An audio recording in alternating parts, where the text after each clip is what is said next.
ঘুম থেকে সকালবেলা উঠে যদি বাড়ির এই অবস্থা দেখি তাহলে কেমন লাগে বলো তো। আজকে সকালবেলা আমি উঠেছি লেটে, আর বাবু আরশি আরমান সবাই উঠে পড়েছে আমার থেকে প্রায় আগে। আর উঠেই না একদম হল রুমটাকে স্টোর রুম করে ফেলেছে, সেটাই কিন্তু এখন আমি পরিষ্কার করবো। সো হ্যালো গাইজ, আসসালামু আলাইকুম, কেমন আছো সবাই? আশা করি অনেক ভালো আছো। আমি আলহামদুলিল্লাহ ভালো আছি।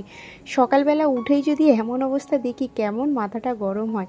অ্যাকচুয়ালি আমার বাবুর না এত পরিমাণে খিলুনা আছে, সেগুলো না ও যখন আরশিকে দেখে তখনই ওর খেলতে ইচ্ছে করে, তাছাড়া কিন্তু সারাদিন টিভি দিয়েই পড়ে থাকে।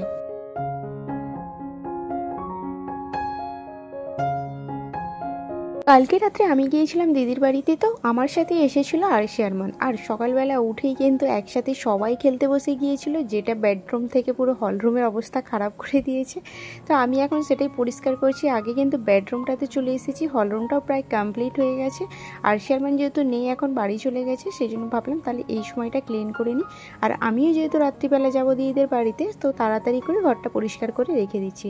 আর সকালবেলা উঠে যদি না আমার ঘরদোর পরিষ্কার না থাকে না, আমার একদমই ভালো লাগে না। আর ডেইলি রুটিনে তো এগুলো আমার লেগেই থাকে, যতই যাই পারে হয়। সাজিয়ে গুছিয়ে রাখতে আমি একটু বেশি ভালোবাসি। তো দেখো এখন কিন্তু আমার ভালোভাবে বেডরুমটা পরিষ্কার হয়ে গেছে। আমি এখনো কিন্তু ঝাড়ু লাগানো পোছা লাগানো বাকি আছে। তো বেডশিট যখন ঠিক হয়ে যায় না, তখন মনে হয় পুরো রুমটাই ঠিক হয়ে গেছে। তো হল রুমের তো অবস্থাটা কিছুক্ষণ আগে দেখেছিলে, তো এখন কিন্তু আমি পুরো ভালোভাবে পরিষ্কার করে নিয়েছি।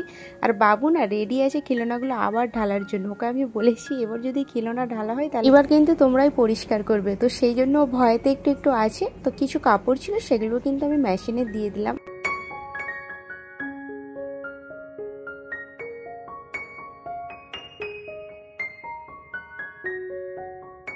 দেখো তো এখন কেমন লাগছে। এর কিছুক্ষণ আগেই কিন্তু এখানটাতে আমি নিজেই দাঁড়িয়ে অবাক হয়ে যাচ্ছিলাম যে এটা আমার রুম, এমন অবস্থা করে রেখে দিয়েছে বাবু।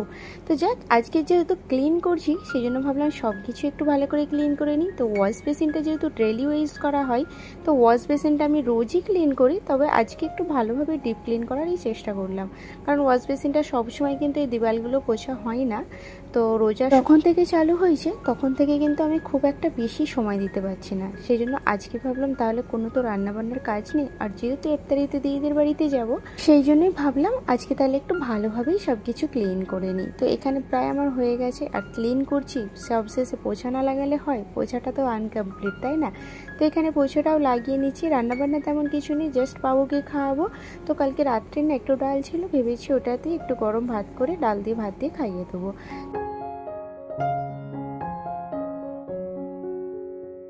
রান্নাবান্না নেই বলেছিলাম, কিন্তু হঠাৎ করে মাথায় আসলো না আজকে না একটু বট ফ্রাই করি। বট যেহেতু ফ্রিজে রাখা রয়েছে কদিন ধরে, তো যেহেতু দিদির বাড়ি যাবো সেই জন্য ভাবলাম একটু বট ফ্রাই করে নিয়ে যাই। আর যেহেতু সবাই আমরা পছন্দ করি, সেই জন্য কিন্তু একটু ফ্রাই করতে বসিয়ে দিয়েছি। এদিকে আমার গাছগুলোতেও পানি দিয়ে দিলাম। আর রাজা কিন্তু এখন নামাজটা পড়ছে, আমার কিন্তু নামাজটা পড়া হয়ে গেছে। আর আমি না এখানে কিছু কাবাবও বানাচ্ছিলাম। আর ওই যে বললাম দিদিদের বাড়িতেই যাচ্ছি, লোক দিদির বাড়ি গেলে কি নিয়ে যায়? দই, থামস আপ, মিষ্টি এইসব নিয়ে যায়। আমি কিন্তু এখানে কাবাব, বট ফ্রাই এইসব নিয়ে যাচ্ছি। অ্যাকচুয়ালি দিদির বাড়ি আমার বাড়ি কিন্তু পাশাপাশি, আর এইগুলো যেহেতু শখের জিনিস, তো সেগুলোর জন্য ভাবলাম চলো নিয়ে যাই। কারণ আমি তো খাওয়া দাওয়া মানে ইফতারিটা করে চলে আসবো, তো রাতের ডিনারটা এসে বাড়িতেই করবো। তো সেই জন্য ভাবলাম তাহলে রান্নাটা কিছুটা আগিয়ে রেখে যাই, ওখানে গিয়ে একটু বসে গল্প করলেও চলবে। তো চলেও এসেছি। আর এতটা লেট করে আসছি, মানে যখন আজান হতে 1-2 মিনিট বাকি আছে তখন কিন্তু আমরা আসলাম, জাস্ট আজান হলো। তো এখানে ইফতারি করেও নিয়েছি আলহামদুলিল্লাহ। আজকে কিন্তু 13টা রোজা কমপ্লিট হয়ে গেছে। 13টা না, সরি, এটা যখনকার ভিডিও ছিল তখন কিন্তু 12টা রোজা ছিল।